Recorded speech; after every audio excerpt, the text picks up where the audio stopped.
Lahore defence میں تبلیغی جماعت چلی گئی، تبلیغی جماعت چلی گئی تو وہاں پر جا کر کے دروازے کھٹکھٹائے، باہر نکلا کرنل، اس کی آنکھیں سرخ ہو چکی ہے، کرنل صاحب نکلا اور بلوچ نے اس کو فوراً پہچان لیا، چور تھا، ڈاکو بلوچ تھا جو کہ تبلیغی جماعت میں مسلمان، انہوں نے کھٹکھٹایا، کرنل باہر نکلا، کون ہو؟ کہنے لگے تبلیغی جماعت۔ بھائی مسجد جماعت ہماری آئی ہے قریبی مسجد میں، بھائی اللہ راضی ہو جائے آپ 5 منٹ تشریف لائیں، ہم غریبوں کی بات سن لیں۔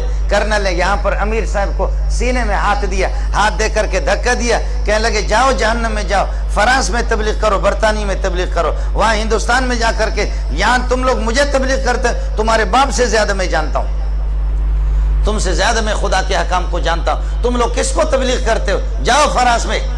آپ سمجھ رہے؟ ذرا سن لینا، آپ کو مزہ آئے گا۔ ارے تو نے سارا نظام کر، بیٹھ جا اپنی جگہ پر۔ کرنل صاحب نے یہاں پر سینے میں ہاتھ دے کر کے دھکا دیا امیر صاحب کو، کہنے لگے جاؤ جہنم میں، ادھر جا کر کے فرانس میں تبلیغ، مسلمانوں کو تبلیغ کرتے ہو، ہم تم سے زیادہ جانتے ہیں۔ آپ میری بات سمجھے؟ ہے بلوچ اٹھا آگے، کہا امیر صاحب ہم کو چھوڑو، امیر صاحب تم ہم کو چھوڑو۔ کہا اوے کرنل، اللہ اکبر، کہا اوے کرنل، کہا مارچ کے فلان تاریخ کو، یاد ہے آپ کو؟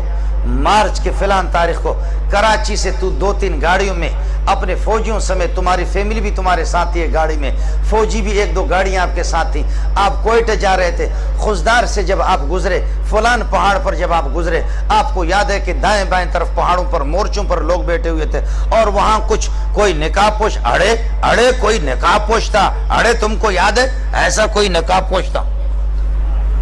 اڑے تم کو یاد ہے کوئی ایسا نقاب پوش تھا؟ اور جب اس نے تم لوگوں کو آواز دی، تمہارے فوجیوں کو کہا، درمیان راستے پر انہوں نے یہ ایک پتھر رکھ کر کے روڈ بلاک کیا تھا، خبردار نہیں گزرنا، فوجیوں کو کہا فوراً ہتھیار ڈالو ورنہ ہمارے بندے بیٹھے ہوئے وہاں پر گولیوں سے تمہیں چھلنی کر دیں گے۔ تمہیں یاد ہے کہ نہیں ہے؟ تمہارے ساتھ 4-5 فوجی تھے، انہوں نے ہتھیار ڈال دیا اور آ کر اڑے، ہم نے تم سے کہا تم موبائل نکالے گا، تم موبائل نکالے گا، تم یہ ہے کہ پیسہ نکالے گا، تم نے تھوڑا سا اڑے گڑبڑ کیا، تمہارے منہ پہ ایک آدمی نے تھپڑ مارا نہیں مارا؟ کہنے لگے کرنل حیران ہے کہ یہ ظالم کا بچہ ایک چیز بتا رہا، ایک چیز بتا رہا۔ کہنے لگے اڑے تمہارے منہ پہ کوئی تھپڑ مارا نہیں مارا؟ کہتے مارا، کہتے اڑے وہ ہم تھا، اڑے وہ ہم تھا۔ آپ سمجھ رہے؟ وہ کہتا کہ کیا بھئی؟ اڑے وہ ہم تھا، اس وقت تو بدماش تھا، تجھ سے بڑا بدماش میں تھا، تیری جرت میں نے دیکھی، تو قسم اٹھا، تیرے آنسو آ رہے تھے نہیں آ رہے تھے؟ اللہ اکبر، اللہ اکبر۔ اللہ نے کرنل کے دل کو فوراً بدل دیا۔ میرا خالق ان قلوب بنی آدم بین اصبع الرحمن یقلبها کیف یشاء، ابن آدم کے دل سارے میرے خالق کے دست قدرت میں ہے، اللہ جیسے چاہتا پھیر دیتا ہے۔ کرنل کے آنسو آگے امیر صاحب کے پاؤں پہ پڑنے لگے، کہنے لگے امیر صاحب خدا الیاس کے قبر پر نور نور اور رحمتوں کی بارش کر دے۔ الیاس کیسے؟ اس قسم کے بغیرت اور ایسے جانور بلوچوں کو بھی تم نے مسلمان بنا دیا، خدا الیاس پر رحم کرے۔ اس قسم کے ذلیل بلوچوں کو، اس قسم کے ڈاکوؤں کو تم نے، اللہ اکبر۔ کرنل نے کہا میں تم سے معافی مانگتا ہوں، تم سے وہ کرنل ٹھیک ہو گیا، لیکن کرنل چلتے چلتے ان کا دوست تو ہو گیا، دوست ہو کہنے لگے تمہاری بات واقعتاً ایسے جانور کو اس ظالم کے بچے نے میری بیوی کے سامنے میرے منہ پہ تھپڑ مارا، اس ظالم کے بچے نے ہمارے جیب بھی خالی کے 5 روپے بھی نہیں چھوڑے۔ قربان جاؤں الیاس کی قبر پہ، قربان جاؤں کہ ایسے لوگوں کو ہم لوگ فوجی لوگ قابو نہیں کر سکے۔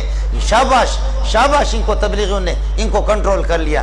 پھر کرنل نے تھوڑی دیر کے بعد مذاق کیا، کہتے اے بلوچ کا بچہ، اڑے تمہارا باپ یہاں سے جائے گا، ابھی میں فوجیوں کو فون کرتا ہوں، تم کو پکڑ کر کے تم کو الٹا لٹکائیں گے۔ تو کیا کہتے ہیں بلوچ کا؟ اڑے تم فوجی کو فون نہیں کرے گا، ہم تمہارا گلا دبائے گا۔ آپ سمجھ رہے نہیں سمجھ رہے؟